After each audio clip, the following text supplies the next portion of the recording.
되게 더운 여름 지내신다고 다들 수고가 많으신 줄 압니다. 저는 이 정도 더위면 이게 정점인가 보다 하고 생각하면 그 다음날 되면 더 더워요. 더위가 이렇게 상승하는 게 얼마나 꾸준하게 상승하는지 아주 더위의 진수를 맛보는 것 같은 여름을 지내고 있습니다.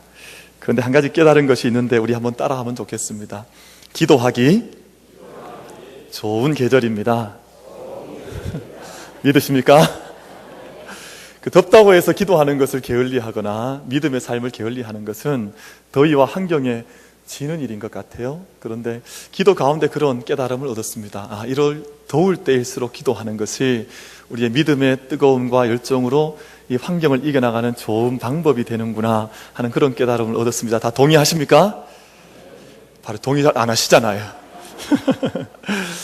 저희가 기도하기 좋은 계절이라는 것을 명심해서 여름일수록 저희가 휴가도 또 심도 깊이 가져야 하지만 하나님 안에서 기도하는 생활 꾸준하게 감당하는 저희 모든 성도님들 될 수 있기를 바랍니다. 지난 목요일에 대구 극동방송 사랑의 뜰안이라고 하는 프로그램에 우리 교회가 출연을 했습니다. 저도 태어나서 처음으로 방송이라는 것을 해봤습니다. 그래서 우리 몇몇 식구들과 함께 가서 그 귀한 시간을 보내고 왔는데, 감사드릴 것은 그날 같이 수고하셨던 우리 일꾼들 뿐만 아니라 많은 식구들께서 같이 그 방송에 참여하셔서 메시지도 보내주시고 또 기도도 해주셔서 저희 참여했던 이들 전체가 또 라디오를 들었던 많은 식구들께서 하나님의 은혜 안에 우리가 함께 있구나 하는 그런 느낌과 고백들을 많이 가지셨다. 그래서 이 시간 빌어서 먼저 감사를 드리고 싶습니다. 저희가 참여했던 프로그램은 50분 동안 진행이 됐습니다. 길다면 길고 짧다면 짧은 시간인데, 처음에 연락을 받고는 저 50분을 정말 어떻게 다 채울까, 얼마나 할 말이 많으면 50분을 다 채울 수 있을까 걱정을 했더랬습니다. 그런데 실제로 참여해보니까 50분이 마치 5분처럼 지나갔어요. 너무너무 시간이 빨리 가서 이렇게 시간이 가는구나 하는 그런 생각을 했는데, 그 50분 안에 저희가 했던 것은 저희 만민교회를 소개했습니다. 우리 장로님께서 만민교회를 소개하시고 또 맡으신 집사님께서 만민교회에 대한 자랑을 하시고, 또 만민교회라고 하는 이 이름을 가지고 우리 사행시라 그러죠. 사행시를 지어서 이제 경연도 같이 하고, 그리고 또 한 집사님께서 간증을 하셔서 그 믿음의 걸음에 어떻게 들어오시게 되었는지를 알리시는 그런 일을 했습니다. 그리고 또 성도가 목회자에게, 목회자가 교회에게 보내는 편지, 글을 같이 또 읽으면서 그 50분 시간을 채워나갔습니다. 50분의 시간을 위해서 함께 기도하고 준비하면서 들었던 생각은, 마음은 그런 것이었습니다. 우리에게 참 귀한 믿음의 가족들이 함께 하는구나. 그리고 우리가 함께 하나로 부름받은 한 공동체로 서간다는 것이 이런 느낌이구나 하는 그런 깊은 생각들을 함께 나눌 수 있는 귀한 기회였습니다. 다음 기회가 되면 꼭 방송에 같이 나가실 수 있기를 바랍니다. 그런 좋은 기회였습니다. 여러분, 새들이 만들어내는 둥지를 가만히 보면 그 둥지를 만들기 위하여 다양한 재료들이 사용이 됩니다. 그래서 새들이 날아가서 진흙을 물어오기도 하고, 또 새들이 날아가서 마른 풀을 물어오기도 하고, 또 가지를 물어오기도 하고, 하나의 둥지를 짓기 위해서 많은 재료들이 다양하게 사용이 되는데, 그 재료들이 서로 얽히고 설켜서 잘 짜여지면, 둥지가 되면, 새의 보금자리가 되면 어떤 바람에도 흔들리지 않는 새의 정말 귀한 둥지로, 보금자리로 그렇게 만들어지게 됩니다. 둥지가 다 만들어지고 나면 새는 그 둥지 속에 알을 낳습니다. 그리고 그 둥지 안에서 작은 생명이 태어나서 새의 생명을 이어가는 다음 세대를 준비하는 한 마리 작은 새로 부화하게 되어서 또 자라나서 날아가게 됩니다. 신앙의 둥지라는 것이 있습니다. 신앙의 둥지도 같은 이치라고 생각합니다. 나무가지 같은 사람, 또 진흙 같은 사람, 작은 여린 풀 같은 사람들이 다 함께 모여와서 서로 얽히고 설켜서 함께 하나로 묶여지고 엮여지면 신앙의 둥지가 되는 것이죠. 그리고 그 둥지 안에서 새로운 생명이 태어나고 자라가고 자기 역할을 감당하게 되는 사람으로 성장해 나가게 됩니다. 예수님께서 제자를 부르실 때에도 잘나고 똑똑한 사람들만 부르셨던 것이 아니라 세상에서 모나고 손가락질 받고 그리고 비판받는 세리들, 그리고 어부들, 그리고 열심당원들, 가슴 속에 늘 칼을 품고 살았던 시카리우스라고 하는 열심당원들, 그리고 사울과 같은, 바울로 변한 사울과 같은 정통 바리새파 사람들까지 예수님께서 공동체로 불러주셨던 사람들의 면면들은 너무너무 다양한 사람들을 부르셔서 한 공동체, 한 교회, 하나님의 교회를 이루어갈 수 있도록 불러주셨습니다. 강화도에 가면 홍의교회라고 하는 교회가 있는데, 강화도에서 1897년에 강화도 땅에서는 두 번째로 세워졌던 그런 교회입니다. 근데 이 교회가 처음 복음을 받아들일 때 얼마나 뜨겁게 받아들였던지 교회를 건축을 했어요. 일찍 교회를 건축했는데 선교사들의 어떤 도움도 받지 않고 그 옛날에 자기들의 힘으로 교회를 세웠던 그런 교회입니다. 1년 만에 교회가 함께 모인 지, 성도들이 모인 지 1년 만에 교인 성도 수가 80명 정도로 늘어났어요. 그 옛날에 80명, 오늘 80명 그러면 작은 숫자라고 생각하실지 모르지만 당시에 전도해서 한 사람 한 사람 권서인들이 성경 전하고 그렇게 다니면서 80명 성도를 얻기가 쉽지 않을 때인데 80명 성도를 1년 만에 얻게 되었습니다. 그들이 잘 양육을 받아서 드디어 세례교인이 되게 되었는데 여러 사람이 함께 세례를 받게 됐습니다. 근데 세례 받는 그 자리에서 첫 세례자들이 아주 재미있는 제안을 하나 했습니다. 우리가 한 마을에서 이렇게 같이 자라난 사람들로 처음으로 예수 믿고 한날 한시에 함께 세례받게 되었는데 우리가 한 형제로 한 자매로 이렇게 세례받게 되었으니 우리의 이름을 한 일자를 집어넣어서 다 같이 이름을 개명하자 하는 그런 제안을 하게 되었습니다. 그래서 성은 바꿀 수가 없잖아요. 부모님한테 받은 성이니까 성은 바꿀 수가 없고 제일 마지막 자는 한일자로 다 바꾸어서 개명을 하는데 그럼 중간자는 어떻게 하느냐? 성경을 찾아보면서 성경에서 가장 은혜되고 좋은 글자를 한 글자씩 다 가져오기로 했습니다. 그래서 사랑의, 은혜, 은 뭐 이런 글자들을 다 가져왔어요. 그래서 가져왔던 글자들을 제가 자료를 쭉 읽어봤더니 능할 능, 순할 순, 요즘 같으면 잘 쓰지 않는 말이죠. 순할 순, 받들 봉, 충성 충, 은혜 은 이런 글자들을 다 한 글자씩 가져와서 사람들이 추첨을 거기서 했어요. 그래서 이름을 추첨을 해서 애일, 신일, 능일, 순일, 봉일, 은일 뭐 이런 이름들을 다 만들어 개명을 하게 되었습니다. 이분들에 의해서 홍익교회가 든든하게 서갔고, 그래서 이 교회가 서 있는 곳에, 이 지역에는 지금도 술집이 없는 것으로 유명합니다. 그 신앙 전통을 100여 년 넘도록 너무너무 담대하게 한 동네가 믿음의 동력자, 믿음의 형제들로 자리매김을 해서 그 지역에 세상의 문화가 들어올 수 없는 그런 틀을 만들어 놓은 사람들이 이 홍익교회 분들이었습니다. 당시에 사람들이, 믿지 않는 사람들이 조롱을 많이 했습니다. 저런 예의 범절을 모르는, 천수도 모르고 예절도 모르는 상것들이라고 동네 사람들이 조롱하고 비판했습니다.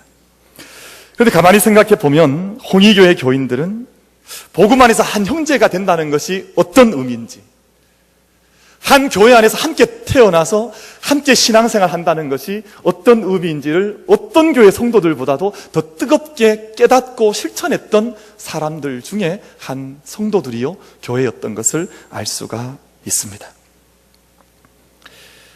어떻게 저희들도 한번 개명을 좀 해보면 어떻겠습니까? 저희들은 끝자를 만자로 넣어서 한번 넣어서 바꿔보면 어떨까? 그래서 홍익교회 주변에는 이렇게 다녀보면 사람들이 거의 다 끝자가 일자로 끝나는 사람들을 스치면 다 일자로 끝났대요. 그만큼 이름을 많이 바꾸어서 개명했던 지역이었습니다. 오늘 말씀은 에베소서 4장 말씀을 통해서 저희가 잘 아시는 대로 에베소서 말씀은 교회론입니다. 그런데 이 땅에 있는 교회만 이야기하는 것이 아니라 교회는 크게 두 가지 종류가 있지 않습니까? 보이는 이 땅의 교회와 보이지 않는 불가견적인 하나님 나라의 교회가 있어서 성도는 이 두 교회에 함께 속해 있는데, 이 두 교회를 어떻게 이루어가고 또 이 교회를 경험해 나가야 하는지를 가르쳐주는 본문이 바로 오늘 에베소서 4장 말씀입니다. 이 말씀을 통해서 교회가 성숙하려면, 정말 이 땅 가운데 많은 교회들이 있지만 성장하는 교회, 영적인 성장과 성숙을 이루어가는 교회가 되려면 어떤 요소가 있어야 하는지 세 가지 요소를 오늘 말씀을 통해서 함께 나누고 기도의 제목으로 삼으려고 합니다. 첫 번째, 교회가 잘 성장해 가려면, 성숙해 가려면 성도와 성도가 서로 연결되어져서 깊은 영적인 결합들이 일어나야 합니다. 이 영적인 연합과 결합 없이 영적인 성숙과 성장, 교회의 성숙과 성장이 일어나기가 어렵습니다. 우리 본문 가운데, 우리 4장 본문 위의 말씀입니다만 4장 1절과 2절 말씀을, 3절 말씀까지를 한번 같이 읽겠습니다. 에베소서 4장 1절과 2절과 3절입니다. 한번 같이 읽도록 하겠습니다. 함께 읽습니다. 시작. 그러므로 주 안에서 갇힌 내가 너희를 권하노니 너희가 부르심을 받은 일에 합당하게 행하여 모든 겸손과 온유로 하고 오래 참음으로 사랑 가운데서 서로 용납하고 평안에 매는 줄로 성령이 하나 되게 하신 것을 힘써 지키라. 아멘. 1절 말씀을 보면 너희가 부르심을 받은 일에 합당하게 행하라. 저희가 예수 그리스도로부터 부름받고 교회로부터 부름받고 나면 마음속에서 늘 펌핑질이 있어야 됩니다. 그게 뭐냐 하면 내가 부름을 받았는데 어떻게 하면 이 부름에 합당한 삶을 사는 것인가, 그 물음이 계속해서 올라와야 한다, 그 말입니다. 근데 그 답이 3절에 있습니다. 우리 3절을 다시 한번 읽습니다. 3절 말씀 같이 읽겠습니다. 시작. 평안에 매는 줄로 성령이 하나 되게 하신 것을 힘써 지키라. 아멘. 교회가 하나됨과 일치의 정신을 계속하여 추구해 나가라는 것입니다. 하나됨과 일치의 정신입니다. 교회는 전통적으로 네 가지 마크, 네 가지 표식이 있어 왔습니다. 교회는 하나의 교회요, 거룩한 교회요, 사도적 교회요, 보편적 교회다라는 네 가지 표식 앞에서 이 네 가지 표식을 가지고 2000년 역사를 교회가 달려오게 되었습니다. 이 네 가지 표식이 다 중요한데 그 가운데서 첫 번째 표지가 무엇이냐 하면 교회는 하나의 교회라고 하는 바로 그 말씀입니다. 본문 에베소서 4장 말씀에서 사도 바울은 하나라고 하는 말을 거듭 반복해서 몇 차례에 걸쳐서 하나라고 하는 말을 계속해서 거듭 사용을 했습니다. 삼위일체이신 세 위격이신 성부, 성자, 성령 하나님이 각각 한 분이시라고 강조했습니다. 하나님이 한 분이요, 성자가 한 분이요, 성령께서도 한 분이시다. 그리고 몸도 소망도 믿음도 세례도 하나일 뿐만 아니라 한 분 하나님께서 만유 위에 계시고 만유를 통일하시고 만유 가운데 계시면서 한 분 하나님께서 이 하나의 세상을 하나님께서 경영해 나가고 계시다. 하나님께서 다스리고 계시고 하나님으로부터 나왔고 하나님께로부터 돌아갈 것이다. 하나님께로 돌아갈 것이다. 완성될 것이다 하는 그 말씀을 오늘 에베소서 말씀이 우리에게 가르쳐 주고 있습니다. 하나님이 한 분이라는 사실 위에서 이 세상의 교파가 아무리 다양하고 또 교회 안에 모여있는 우리의 면면들이 아무리 다양하다 할지라도 교회는 궁극적으로 하나의 교회다라고 하는 것을 에베소서가 우리에게 말씀을 하고 있습니다. 우리 복음서가 증거하는 대상은 예수 그리스도 한 분이십니다. 그런데 이상하게도 복음서는 한 권으로 되어 있지 않고 몇 권으로 되어 있습니까? 네 권으로 되어 있습니다. 네 권으로 되어 있는 복음서가 서로 다른 어떤 다른 내용을 증거하고 있는 것이 아니라 예수 그리스도의 복음에 대해서 각자의 다른 관점과 각자의 인격을 통해서 받았던 말씀을 증언하고 있는 것이 네 가지 복음서의 내용입니다. 인격자이신 성령께서 서로 다른 인격들을 만나시면서 그 인격을 통해서 서로 다른 그에게 마땅한, 그에게 합당한 말씀의 선물들 주셔서 복음서를 쓰도록 하셨습니다. 마태라는 세관원의 인격을 쓰셔서 마태복음을 쓰셨습니다. 마가라고 하는 청년의 인격을 통해서 젊은이의 관점에서 바라봤던 예수 그리스도가 어떤 분이신가 하는 것을 마가복음을 통해서 기록을 했습니다. 의사요, 당대의 철학가였던, 그리고 아주 논리적이었고 이성적이었던 누가라고 하는 사람을 통해서 그 시대의 예수 그리스도의 의미가 무엇인지, 로마 시대 속에 나타나신 예수님의 의미가, 구원의 의미가 무엇인지를 누가를 통해서 그 말씀을 쓰게 하셨습니다. 그리고 가장 연세가 많아서 이제는 인격적이요 영적이요 가장 사랑이 많았던 요한이라고 하는 한 사도를 통해서 요한복음을 기록하게 하셨습니다. 사복음서는 다 각기 다른 사색깔로, 네 가지 색깔로 쓰여져 있지만 한 예수 그리스도, 한 주님을 증거하게 하는, 다양함이 있지만 그 안에 일치함이 있는 말씀을 증거하게 하셨던 것이 사복음서의 말씀의 내용이었습니다. 저희 교회 역시, 우리 교회 역시 서로 다른 사람이 모여 있지만 하나의 교회, 하나의 몸을 이루고 있습니다. 우리가 이 다 다른 모습과 인격과 색깔과 경륜과 경험을 가지고 있는 우리들이 하나의 교회를 잘 이루어 가기 위해서 필요한 것이 있습니다. 4장 2절 말씀을 같이 읽어보겠습니다. 4장 2절 말씀 같이 읽도록 하겠습니다. 시작. 모든 겸손과 온유로 하고 오래 참음으로 사랑 가운데서 서로 용납하고. 아멘. 겸손과 온유요, 오래 참음과 사랑입니다. 이 네 가지가 없이는 성령의 하나 되게 하시는 역사를 이루기가 어렵다고 했습니다. 저희가 다 저보다 훨씬 더 머리가 다 좋으신 줄로 알아서 이 네 가지를 다 외우셨는지 한번 확인을 해보겠습니다. 우리 한번 같이 외워보겠습니다. 시작. 겸손과 온유와 오래 참음과 사랑. 이 네 가지가 교회 안에 있을 때 교회가 하나 되어서 성령의 하나 되게 하심을 이루어 갈 수 있다라고 말씀을 했습니다. 여러분, 때로는 나와 비록 생각도 성향도 다를 수 있는 성도가, 우리의 식구들이 우리 옆에 있을 수 있습니다.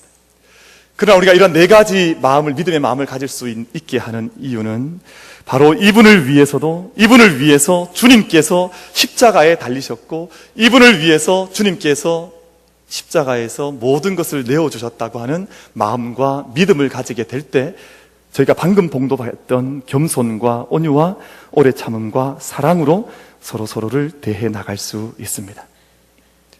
우리 만민교회가 함께 신앙생활을 해나가고 함께 한 교회를 세워나가는 동안 성도 한 분 한 분의 가치와 존귀함을 우리 안에서 발견할 수 있게 되기를 간절히 바랍니다.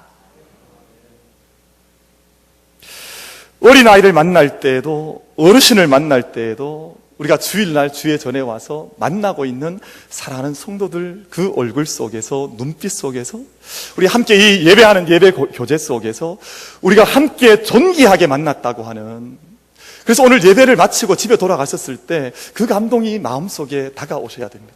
오늘 내가 만났던 사람이 누구인지, 내가 어떤 마음으로 그분을 만났었던지, 내가 참 감격해서 만났구나, 그분을 내가 기억하고 오늘 밤도 잠드니까 참 행복하구나, 그 마음이 오늘 저녁에 우리 모두에게 들 수 있게 되기를 바랍니다.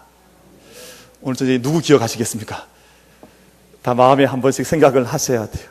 내가 누구를 존귀하게 여겼고, 우리 교회에서 만났던 어린 아이든 우리 어르신들이든 누구를 만나서 그분과 함께 하나 되는 마음과 영혼을 가졌던지 그 감동을 가질 수 있어야 한다는 것입니다. 그런 교회를 세워나갈 수 있도록 하나님께서 다양한 직분자들을 세워주셨습니다. 11절과 12절 말씀을 우리 한번 같이 읽겠습니다. 본문 11절과 12절 말씀 같이 확인해 보겠습니다. 읽습니다. 시작. 그가 어떤 사람은 사도로, 어떤 사람은 선지자로, 어떤 사람은 복음 전하는 자로, 어떤 사람은 목사와 교사로 삼으셨으니 이는 성도를 온전하게 하여 봉사의 일을 하게 하며 그리스도의 몸을 세우려 하심이라. 아멘. 교회 생활을 잘 할 수 있는 방법을 한 가지 말씀을 드리면, 교회 안에서 반드시 하나의 직분을 가지고 또 반드시 하나의 사역을 가지면 신앙생활이 달라질 수 있습니다. 그래서 사실은 일성도, 일봉사, 일직분운동이 가장 바람직한 교회의 모습들이죠. 어떤 한 사람이 너무나 많은 직분을 받거나 아니면 아무도 직분을 받지 못하거나 사역에 참여하지 못하게 되면 교회 안에 어떤 어려움들이 생겨날 수도 있는 것이죠. 주님께서는 그리스도의 은혜에 따라서 각자에게 알맞은 선물과 직분을 허락해 주셨습니다. 예수님은 각 사람에게 주실 선물이 부족하신 분이 아닙니다. 여러분, 산타클로스 같은 이는 한철 장사를 하잖아요. 그래서 12월 달 그 한 주간 정도 부지런히 달려가면, 열심히 일하고 하면 1년 동안 휴무를 해도 아무런 문제가 없지만 우리 주님은 그런 분이 아닙니다. 주님께서 우리에게 주시고자 하는 선물을 나눠주시는 시기와 장소는 1년 365일 그 직분과 그 은사가 필요한, 그 선물이 필요한 자에게는 언제라도 다가오셔서 그 선물을 나누어 주시는 분이 우리 주님이시라 하는 사실입니다. 그래서 직분과 사역은 은혜의 선물입니다. 제가 목사의 직을 받고 장로님의 직을 받고 권사님의 직을 받고 집사의 직을 받고 어떤 자리에서 봉사하고 섬기든지 간에 그 모든 것을 주님께서 내게 주신 거룩한 직으로 그 은혜를 알고 섬기는 것이 하나님 앞에서 직을 받은 자들의 마땅한 모습이라고 믿습니다. 그래서 그 은혜의 선물을 결코 가볍게 여겨서는 안 됩니다. 목회자인 저를 위시해서 우리 교회가 어떤 직분을 받았든지 간에 그 직분을 잘 감당하기 위하여 눈물로 기도하고 무릎으로 그 직분 받았던 그 자리를 섬길 수 있는 직분에 대한 깊은 은혜들을 함께 체험해 나갈 수 있는 은혜가 우리에게 있게 되기를 바랍니다. 이 직분은 선택된 성직자만의 특전이 아닙니다. 모든 하나님의 백성은 이 특권적 부르심의 부름을 받았습니다. 오늘 예배하는 모든 예배자들이 바로 하나님을 섬길 수 있도록, 궁극적으로 그리스도의 몸을 섬길 수 있도록, 함께 세워갈 수 있도록 부름받은 것을 깨달아 알면서 나를 통해서 하나님께서 어떤 하나님의 교회를 세워가실 것인가를 생각하고 꿈꾸면서 그 하나님의 부르심 앞에 함께 응답하는 걸음이 우리에게 있게 되기를 바랍니다. 우리 교회 성도님들께서 교회를 세워나가는 방법은 뭐 너무 거창한 일이나 너무 큰 일로만 이루어지는 것은 아니라고 생각을 합니다. 요즘은 작게는 문자 메시지도 잘 보내시더라고요. 그래서 문자 메시지를 보내시거나, 혹은 젊은이들이 많이 쓰는 말이긴 하지만 카톡을 하시거나, 카카오톡이라고 하는 것을 통해서 전화를 해주시거나, 아니면 교회가 함께 만들어 놓은 카페라고 하는 작은 만남의 장을 통해서 서로를 칭찬해 주기도 하고 서로를 세워주시거나 할 수 있는 많은 방법들이 사실은 교회 안에, 그리고 공동체 안에 우리가 선택할 수 있는 일들이 많이 있습니다. 저는 저희 교회에 처음 부임했을 때 한 가지 고민했던 것이 있습니다.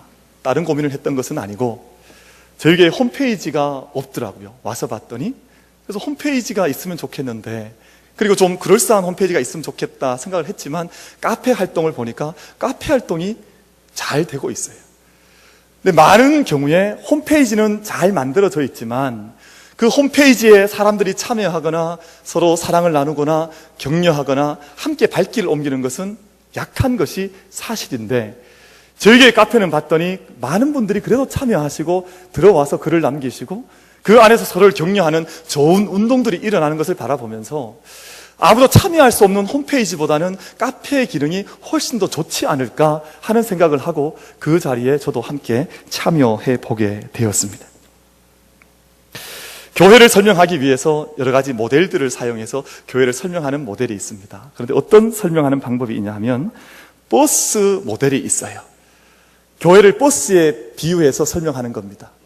버스가 달려가기 위해서는 많은 사람들의 힘이 필요치 않고 누구만 있으면 됩니까? 버스 기사님만 계시면 됩니다.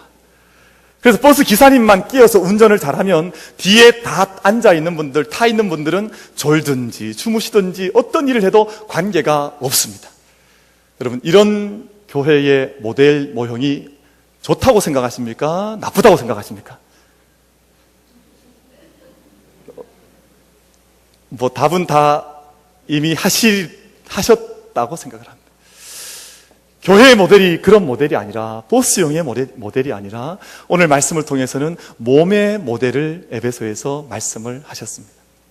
모든 몸 안에 많은 지체들이 있지만 그 지체들 중에 어느 하나도 요긴하지 않은 것이 없고 도리어 작은 것이 요긴하다고 하는 사도 바울의 말씀과 같이 모든 온몸이 함께 기능하고 함께 서로를 아껴주고 함께 서로를 지지해 줄 수 있을 때 주님의 몸된 교회가 바르게 세워져 갈 수 있다고 하는 것이 바로 몸의 모델입니다.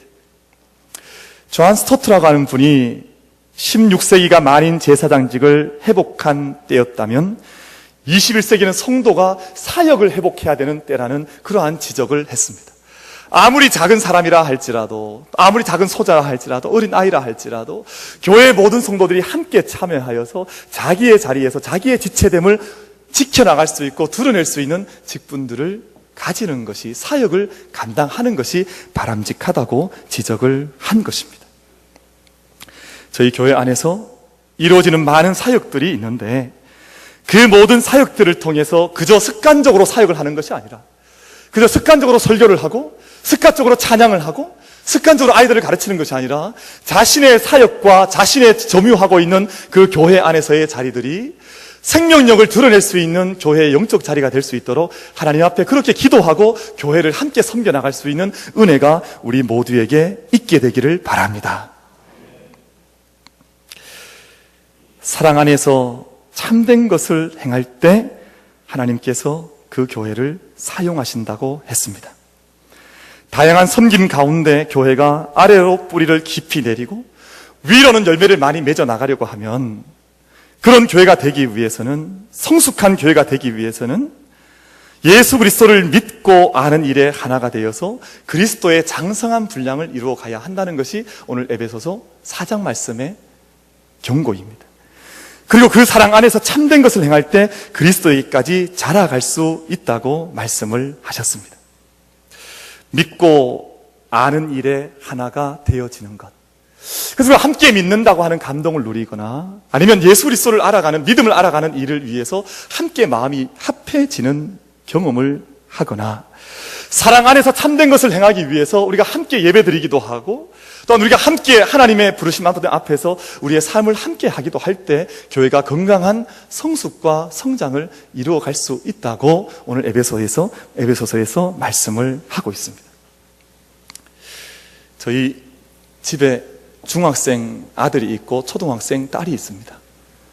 근데 이 녀석들은 저희가 집에 있을 때마다 계속해서 저를 자꾸 괴롭히는 것이, 자를 들고 와서 자꾸 저한테 자를 내어밀면서 아빠 나의 키 재워주세요. 심심하면 키 재워주세요. 키 재워주세요. 벽에 가서 아이들 키 재워주는 일이 일주일에도 한두 번씩은 계속해서 있는 일입니다. 아마 아드님, 따님 키워보시면서 다 같이 경험해 보신 것 아닙니까? 저만 경험하는 것은 아니라고 생각을 합니다. 근데 그 나이 때는 얼마나 자기가 키가 자라는 것에 대해서 관심을 많이 가지는지 끊임없이 자기의 성장이, 자기의 키가 자라는 것이 얼마만큼 되어가고 있는가 끊임없이 묻고 확인하는 일들을 합니다.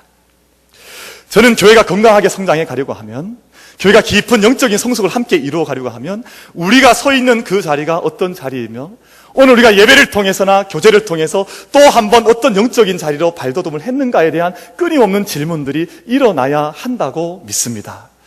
그래서 그 물음이 없고 내가 어느 자리에 있는지 더 이상 성장에 대한 기대를 하지 않으면, 성숙에 대한 기대를 하지 않으면 정말 성숙할 수 있는 길들은 멈춰지는 것이 아닌가 하는 생각을 해보게 됩니다.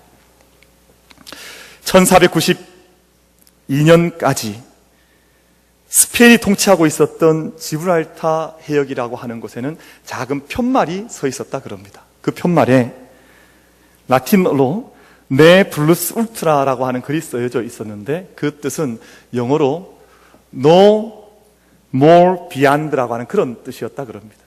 이 너머에는 더 이상 어떤 것도 없다 하는 그런 뜻입니다. 이곳이 땅의 끝이요 마지막이어서 이 너머에는 어떤 것도 없는 땅의 끝, 땅끝 마을이라고 하는 그런 의미의 편말이었습니다. 그런데 1492년에 한 사람이 여기에서 지구가 끝이다, 더 이상은 아무것도 없다 라고 말했던 그 선을 넘어가서 그 건너편에 다녀온 사람이 생겨났습니다. 저 건너편에 아무것도 없다고 생각했던 지구의 끝을 넘어서서 그 너머에 미지의 대륙이 있다고 하는 것을 발견했던 콜럼버스라고 하는 사람이 그 땅을 다녀와서 여기가 마지막이 아니라 그 너머에 전혀 다른 땅이 있다고 하는 것을 발견하게 되었습니다.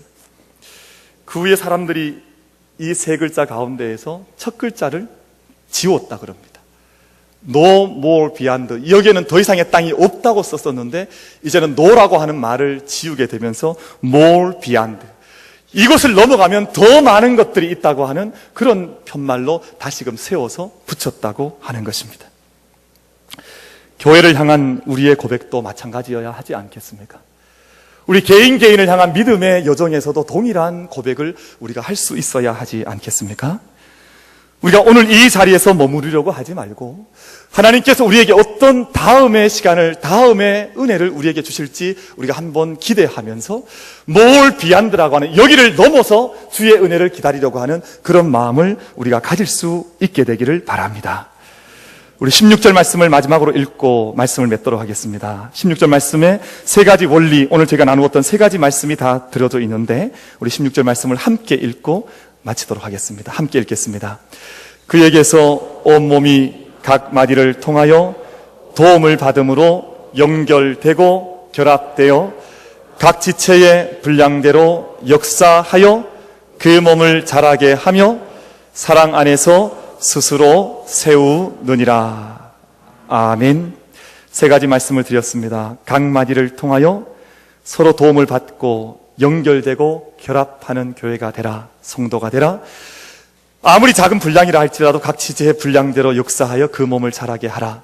사랑 안에서 스스로 세워가라. 이 세 가지 말씀이 이 더운 여름을 믿음으로 이겨나갈 수 있는 믿음의 지표가 될 수 있기를 간절히 바랍니다.